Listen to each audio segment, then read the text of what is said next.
No, I didn't, but she might be watching. She's not campaigning anymore, so she has some free time. I'd like to call this meeting to order. I'd like to welcome everyone here tonight. And at this time, I'd like to give the opening to Councillor Damian Penn. Thank you, Mr. Mayor. When I saw that I had opening the day after the federal election, it was pretty clear that my topic today was already predetermined. Obviously, elections can be unpredictable, so I knew I could not write my opening before today, because who knew what kind of changes we would see, who would be the winners, the losers, the ones on the outside looking in, and the irrelevance. Forgive my cynical tone here, but it turns out that I could have easily written this opening months ago. Who were the winners? Well, simply put, in my opinion, Canada has 338 ridings, and therefore 338 MPs that have won seats. These are the winners of this election, and for the vast majority of these elected MPs, they were the same victors 2 years ago. 338 winners in a country with a population in excess of 30 million is a very small ratio of winners. So who were the losers? Right off the bat, every Canadian taxpayer, Justin Trudeau chose to spend $600 on what essentially amounted to a referendum on if Canadians wanted an election. Talking to anyone in a coffee shop, you could have easily deduced that we did not, but Justin Trudeau has never been known to actually have his pulse on the feelings of the average Canadian. The virtually unchanged results of this election show this sentiment to be true. Canadians did not want an election, especially when we consider the price tag attached to it and the state of our current fiscal forecast going forward. That brings me to the next group of losers in this election. Any individual under 35 that does not already own their house or have a healthy nest egg that they are prepared to crack open. Housing is on the verge and has already escaped the grasp of some of being unattainable for young families. Partnering this with Canada's abysmal economic recovery, mountainous debt incurred due to the pandemic, and soaring inflation rates, the future of owning your first home is bleak at best. Many of the major parties acknowledge the housing crisis that already existed and has been exacerbated by COVID, but only time will tell if a minority government propped up by a second party will be able to exact real transformation of the housing market. If yesterday was any example, it is one of an individual that does not want to play with others in the sandbox and would rather take his toys and go home. And finally, the last losers to discuss, Western Canada. Once again, Western Canadians did their civic duty, went out to the polls, and were left with little to no meaningful amount of votes to represent their interests. Even while voters in BC were waiting in line to cast their ballot, a check of their phone would have told them that their vote would have no impact on the governing party, as a Liberal minority was announced while the polls were still open in British Columbia. I will leave it to much smarter individuals than myself on what the end democratic structure would be. However, it is clear that Canada needs to see some movement on electoral reform.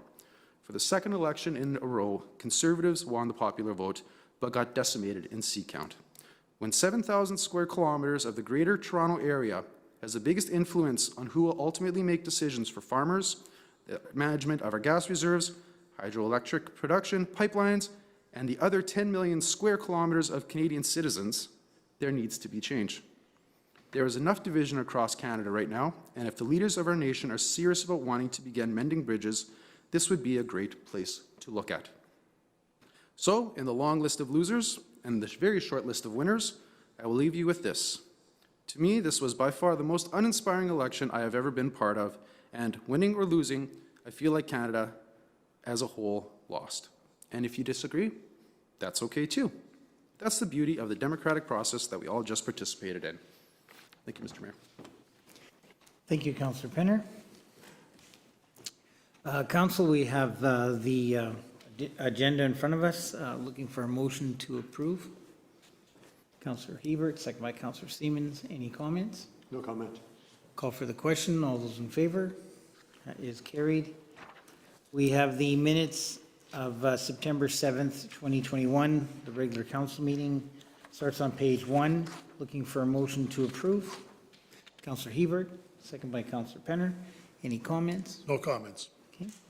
Call for the question. All those in favor? That is carried.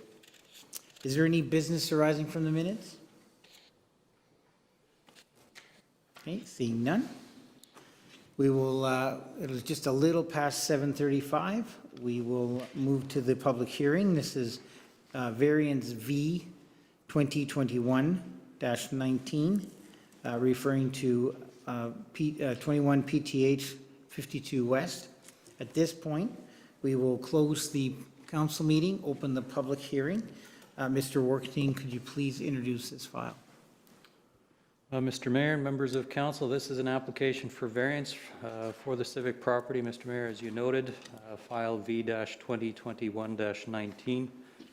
The owner of the property is 3508030 Manitoba Ltd. The applicant for the variance is Jake Fair. Purpose of the variance application is to allow for a total of 3 parking stalls, whereas retail sales proposed for the site would require a total of 4 parking stalls. The applicant is proposing to use the building for a retail operation, but is only able to accommodate 3 parking stalls on site as provided in the attached site plan. Notices as required under the Planning Act have been issued. There is no written correspondence on file. With respect to review of the application, with the retail grocery store planned on site, as is noted in the requirements for developed on-site parking stalls are required per City of Steinbach zoning bylaw 2100. In respect of the requested reduction in the number of parking stalls to be provided, there are 2 precedents that the council has considered in the area. File V-2017-23, the property across the highway. That was considered in 2017. Council did approve that application for a variance for parking stalls subject to the owner entering into a third parking agreement with the neighboring property. And subsequently, a conditional use application in 2018 for the same property proposed a funeral home to be located on that site, with council denying that application. While the scope of this particular request is not as significant, administration reports that are attached do indicate concern whether or not the proposed number of parking stalls, being 3, are actually possible to be configured for the site as it exists. Therefore, administration recommends that the application be denied. Thank you, Mr. Workstein. Is the applicant here tonight? Do you wish to speak? Sure. Okay, take the podium, state your name and address for the record, and then you can continue. Can't take off my mask, or? No, you'll have to leave your mask on. Okay, my name is Jake Fair. I own the building at 21 Pathway 52.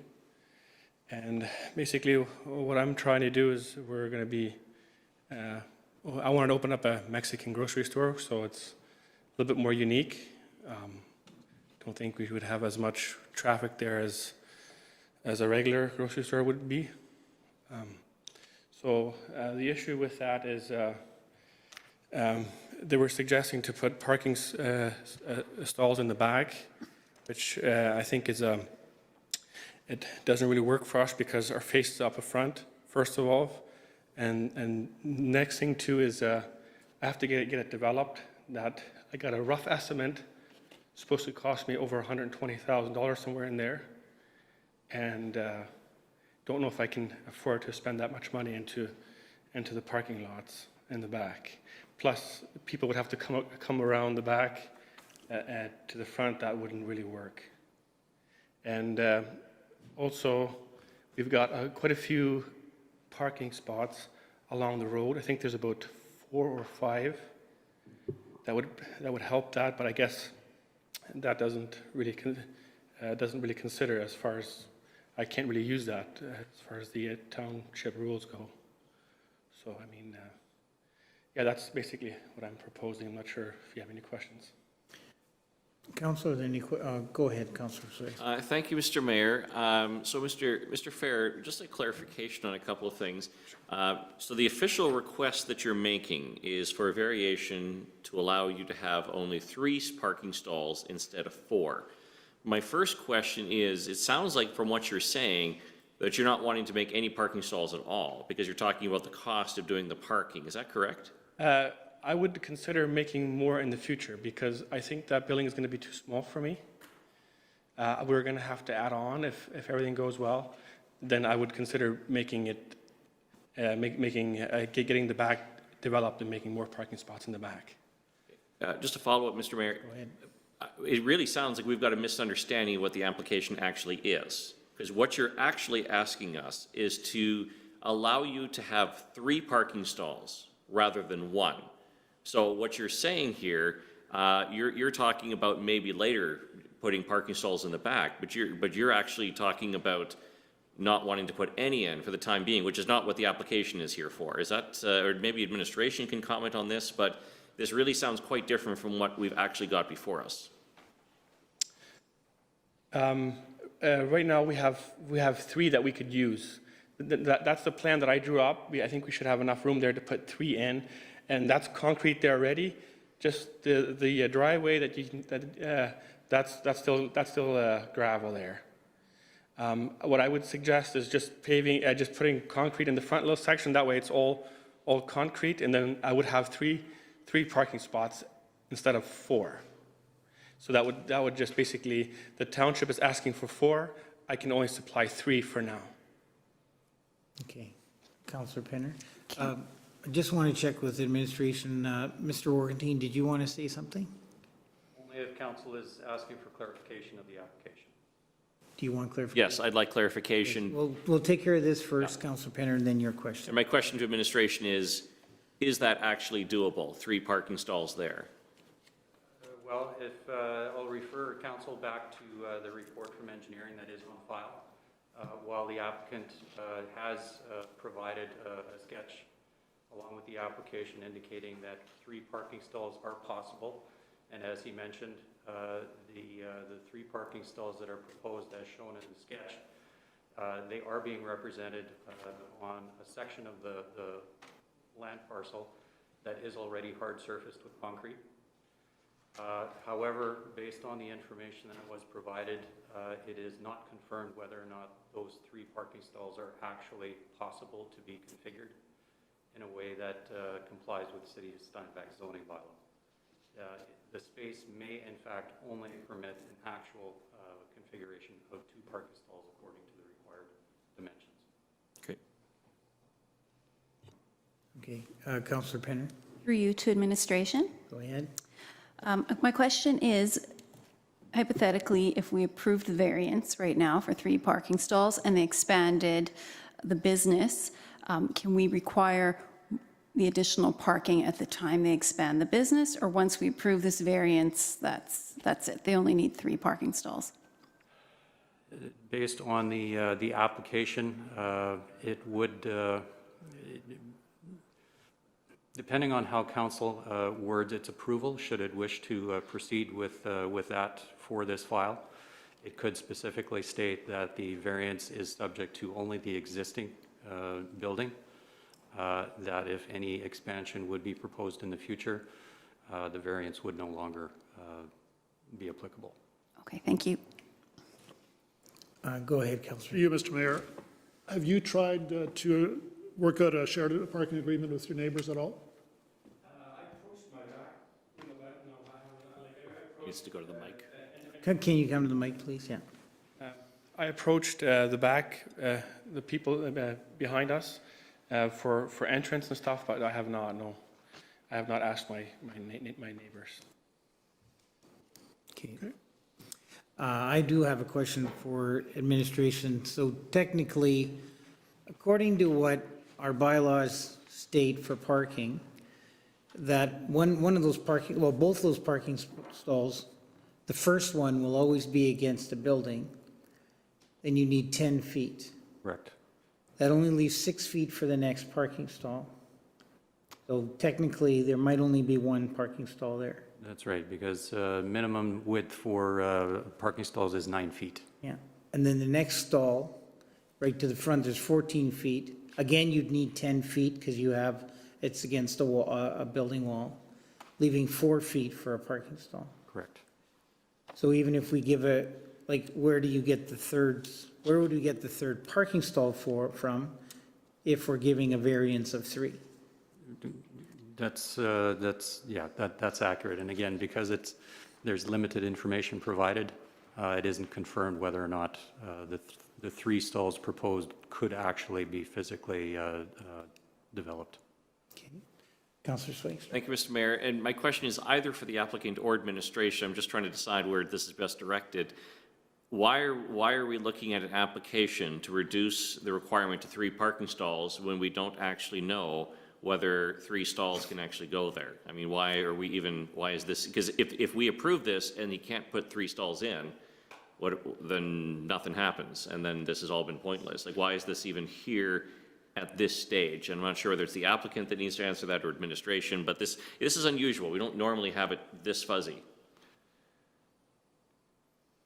Yes, actually, I'll have a follow-up question once you answer that. I guess I didn't have the information to exactly what you need to have, how far away, and maybe I should have probably done some more research on it. But yeah, I guess I didn't have the information on how far that I could stay away, that I have to stay away from the building and all that kind of stuff, so. Okay. Yeah, because my question to you is, where are you proposing that third spot to be? If we give you a variance for 3 spots, you have to have 3 clear spots. And in this drawing, we can't see 3 clear spots. Yeah, coming back again, like I said, I didn't have the information on how like what the city rules are as far as that goes. So, I mean, if you're saying that I have to stay away 10 feet, then I would say there's only probably room for 1. The way you're explaining it, right? Councillor Penner's got a question. Thank you, Mr. Mayor. Through you to administration. Go ahead. Thank you. Mr. Workington,